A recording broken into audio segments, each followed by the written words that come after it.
Ketua Harian Persatuan Basket Seluruh Indonesia Perbasi Kabupaten Bogor, Atis Tardiana, sangat optimis tim basket putri Kabupaten Bogor masih bisa diandalkan untuk meraih prestasi di Pekan Olahraga Provinsi Porprov Jabar di tahun 2026 mendatang. Ia menjelaskan pihaknya sudah mengetahui dominasi basket dan kekuatannya, seperti Cirebon dan Kota Bandung untuk di tim putra-putri mereka sangat kuat. Melihat hasil evaluasi pada setiap perhelatan bergengsi, tim basket putri memang mempunyai peluang yang sangat besar untuk bisa mencapai prestasi terbaiknya. Dalam waktu dekat ini Perbasi Kabupaten Bogor juga akan menggelar seleksi untuk tim putra.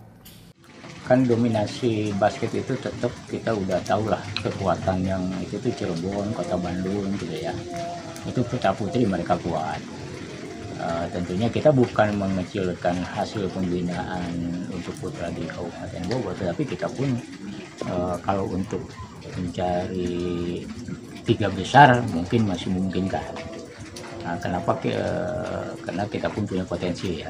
Makanya kita di kejuaraan kemarin juga lumayan lah peningkatannya ada. Tapi tahun Februari ini atau sebelum Februari Maret ya, kita akan juga melakukan seleksi lagi untuk kejuaraan untuk putra ya, persiapan kejuaraan 2024. Untuk putri, kenapa?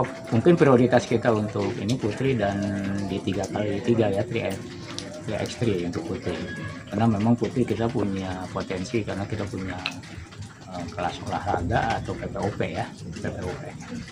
Nah, kekuatan kita di situ. Mudah-mudahan dengan program yang direncanakan untuk sampai tahun 2026 ini bisa kita bersaing dengan Cirebon dan Kota Bandung.